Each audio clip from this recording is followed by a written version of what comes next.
we have a wide variety of people who, through various circumstances, are not able to find housing or are on the streets. And homelessness is rarely just homelessness. It's almost always tied with other causes, whether it's drug and alcohol abuse, mental illness, escape from domestic violence, or other factors. Certainly economics, and there's people who've fallen on hard times. And in this community, people absolutely feel compassion about wanting to help those people in need, those people who want to get out of homelessness. And they recognize that we need to continue to provide services for those people to make sure that they have a way to get into the system, to get in contact with the various county agencies that can help them get that hand out of homelessness, get them into transitional housing, and deal with those underlying causes. People also recognize that that we can't let our frustrations with some portion of the homeless population cloud our desire to help those who are truly needy. We really have to make sure that we stay focused on the goal, which is to get people out of homelessness. Going door to door, I met a woman who had a lot of questions about homelessness, mental health, and methamphetamine. And she was so well informed on the issues, I thought, oh, she must work for one of these programs. And she said, no, I was a patient. And she explained to me how the fact that we had these services to help her, they were the safety net that helped her get back on a path towards a healthy life. And that's what they're there for. Thank you, Mark. And Paul? Yeah, having served Arcata City Council for the past 3.5 years, I've had a lot of practice with homeless service plan, homeless task force. I live downtown. I know what those groups are, and I've been studying them for years now. And what's the solution? I think everything that we've tried, or that's been tried locally, is not a solution.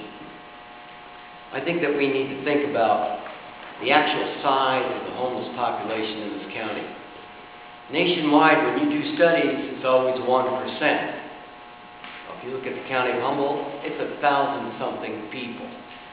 We need a system that looks at the majority of that 1,000 people. Not 60 people in a center or 20 here or there, but really looks at like 900 plus people.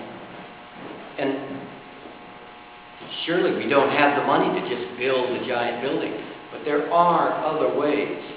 I think we need to be innovative, look at a flexible, temporary solution for an intake center for the volume of population, the homeless population that we have in this county. A real center that allows people to come in, get clean, eat, feel safe, get connected, and have a place to sleep at night. How can we ever move people out of homelessness if they don't have a good night's sleep, something to eat, and a way to get clean, and a connection system to services? This doesn't really exist in a large form in this county. And I think that's why every city, every municipality in this county is suffering with it. Look at Arcata. We won't even renew the lease, or at least the other council members won't.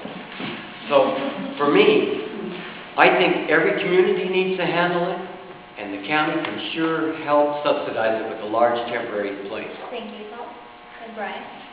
It's certainly clear that we need an integrated solution on two fronts. We need to make sure that the service providers that are out there are providing services that are able to identify and make sure that people are getting into the programs that are going to help them address the issues that are causing homeless. And we need to be integrated as a community. Unfortunately, we've been, in California and across the nation, we've been kind of serving out of one hand because we're required to. On the other hand, we're trying to create a disincentive so we don't attract homeless to our community. I think SB 2, which passed earlier this year, is going to make a huge difference in forcing communities to provide homeless services and shelter within their communities across the board. That's going to take some of the burden off of the communities like Arcata that are generous and want to provide services from ending up with an unfair burden. You look at the projects like we were able to accomplish with the MAC Center, where we're able to provide services for families that are integrated.